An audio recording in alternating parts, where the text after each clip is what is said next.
And even if we have a Hackamania report. I had boots on the ground from a guy who likes everybody. He likes Melton. He loves everybody on the lineup. He likes me, likes Kevin. It's the most fair assessment you're going to get as a guy who went to the venue.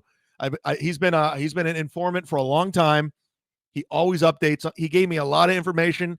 Everything he's ever given me has been 100% accurate.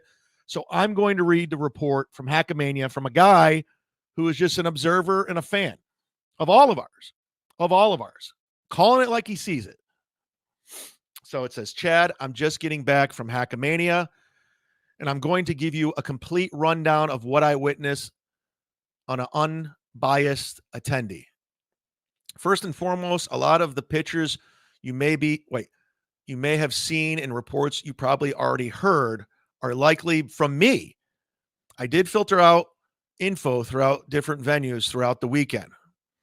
Friday, he landed in Vegas, got to his hotel room. He stayed at the Grand, which was a recommendation by Melton, and where all the quote-unquote stars of the show were staying. As far as the hotel casino goes in Vegas, it certainly wasn't the worst, but obviously not a premier location either. Got my room key, unpacked, essentially headed right to the show from the venue.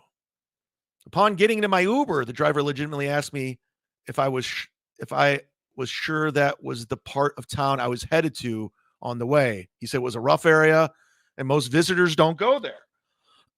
Again, this is non-biased. I'm just telling you. Hold on, let me drink some water. All right. As we got closer, I actually thought the address had to be wrong because the area was very run down. But sure enough, there it was, Sinwave. I guess I was naive. I was expecting a line out the door and would have had to wait to get in. Absolutely not. Walked right in, and there was a woman sitting at a picnic table asking for an ID to cross-reference her ticket list. Give her my ID. She looks through the list of names, can't find mine, ask where I bought the ticket, etc. And then she ultimately says, fuck it, and gave me the badge for access. She couldn't find the name. Then he goes, you remember when they trashed you for letting people walk into your event without a door guy? I literally didn't even have a ticket for even though I actually paid, but I didn't actually have one on the list. So he basically said I could have just went instead of paying for one. When I walked into the main area of the venue, bar lounge, it was dead. Literally one guy was sitting alone at a table drinking with 0 people at the bar. I go to the bar, get a beer. They have 0 on tap. The guy said they have 3 choices of beer, only in cans. I ended up getting a Miller Lite, and he said if I wanted another to keep in mind, they only had 12-pack of it. A 12-pack of it. Unreal. At this point, it's past 7 o'clock. The comedy show is supposed to have already started. I walk into the back room where the event is being held. Right off the bar was the first thing I noticed was the smell of the venue. It was very pungent and rancid and reeked of body odor. There was no assigned seating whatsoever, even though they advertised VIP passes.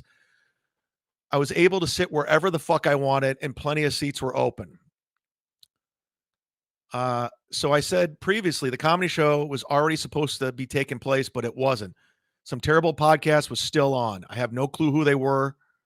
Still don't. I looked at my watch, checked the Hackamania schedule to see if I gotten the times mixed up. Nope. It was just poorly ran. The podcast was 30 minutes over their slot. When the podcast finally ended, Melton and his buddy Moody frantically ran around the room trying to figure out tech issues while none of the screens or lights were working at the time. They legit asked audience members for cords, cables to make shit work. Imagine going to a professional show and the performers asking were the audience for the USB cables and thumb drives if they had extras. If it were someone else, Melton would do an 8-hour stream on how dumb they were and how smart he was. I like this.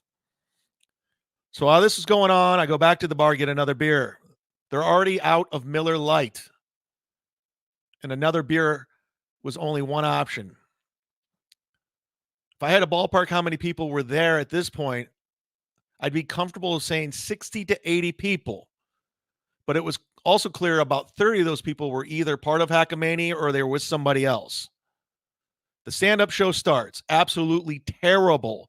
Worst stand-up show I've ever seen. The room was dead silent.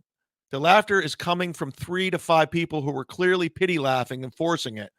It was so fucking cringe. While this was going on, I can't get past how fucking terrible the place smelled. You look around and 40% of the audience is heavily obese dudes who were sweating the whole time. The garbage cans were full. There was trash spillage everywhere, cans everywhere. No one was cleaning anything up. It was a shit show. I know this is a long report, but I have plenty more if you're interested, and I'm interested. So that's that. That's my review from an unbiased guy. Melton Throw on a whole show, doesn't even do stand-up. Just shows up to his podcast with no clips pulled, brings 5 people to the stage, and they just have a conversation. It's lazy. He put lanyards and balloons before the show. And that's a fact, Jack.